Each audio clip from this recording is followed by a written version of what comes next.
Why do Japanese people live longer than almost anyone else in the world? And what are they doing that we're not? Have you ever just stopped and wondered how Japan has more people living past 100 than practically anywhere else on Earth? I mean, we're talking over 90,000 centenarians. It's a real puzzle, right? Especially when you look at what's happening in the West.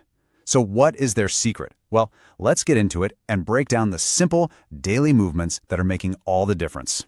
Think about this for a second. On one side, you have the US. We're spending billions with a B, on gyms, fancy supplements, fitness apps, you name it. And yet, after age 50, things like chronic disease, joint pain, and cognitive decline are just widespread. Then you look at Japan, with tens of thousands of centenarians who are not just alive, but they're mobile, they're sharp, and they're living on their own. So what are they doing that we're not? You know, researchers from top universities were totally stumped by this. They figured, okay, it's got to be the diet. But it wasn't just that. And it definitely wasn't some grueling, high-intensity exercise program. They discovered the secret was hiding in plain sight. 6 incredibly simple, subtle movements they do every single day. Movements so basic they were kind of dismissed at first, until the science proved just how powerful they really are. So, our countdown is going to start with movement number 6. It's called Sampo, or the art of pacing. And trust me, this is a practice that will completely redefine an activity you do every single day. So, I want you to forget everything you think you know about walking for exercise. This is Sampo. And no, it's not about power walking to burn a ton of calories. It's actually the opposite. It's a mindful walk at about half your normal speed, and it's often paired with this very specific breath pattern. You inhale for 2 steps, you hold your breath for 2 steps, and then you exhale for 4 steps. The whole goal is to create this calm, deliberate rhythm that gets your heart and your nervous system perfectly in sync. And the results? They're pretty staggering. A 10-year study out of Kyoto University found that seniors who practiced Sampo every day had 62% less arterial stiffness. What does that mean? It means they could walk with the kind of grace and ease of people 20 years younger. And you can literally start this today. All you need is 10 minutes. If you can, try to walk on natural ground like grass because it helps engage all those little muscles in your feet. Just focus on that half-pace rhythm and that breathing pattern. This isn't just a walk, okay? It's like a daily tune-up for your body and your brain. All right, let's move on to our next pair of movements. And these are less about exercise and more about these deeply ingrained daily rituals that really protect the body as it gets older. Every single morning at 6:30 a.m., this simple piano melody plays on national radio all across Japan. It's the signal for something called Radio Taiso. It's a 3-minute routine of 13 really gentle, flowing stretches, and millions of people do it. Now, this is not a workout. You're not supposed to sweat. Its only purpose is to lubricate the joints by stimulating synovial fluid. That's basically the body's natural joint oil. And the power of this simple 3-minute habit? It's undeniable.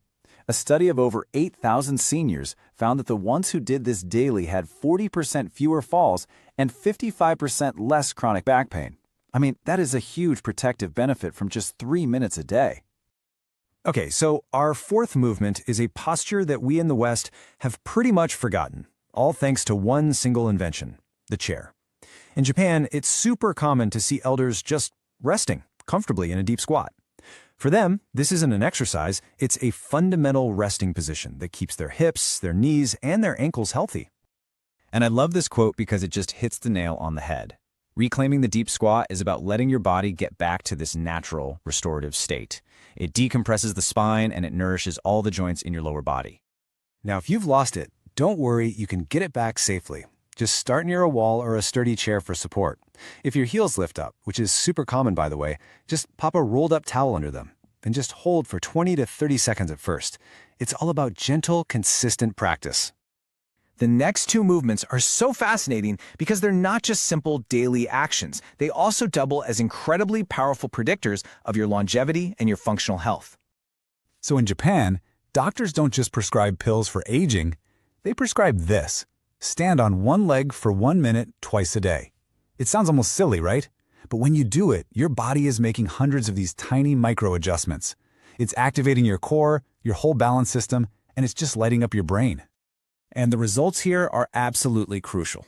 Get this. A 15-year observational study found that those who practiced single-leg standing every day had 68% fewer hip fractures. In fact, your ability to balance on one leg is now considered a stronger predictor of how long you live than your cholesterol levels. Let that sink in for a moment. And it is so easy to weave this into your day.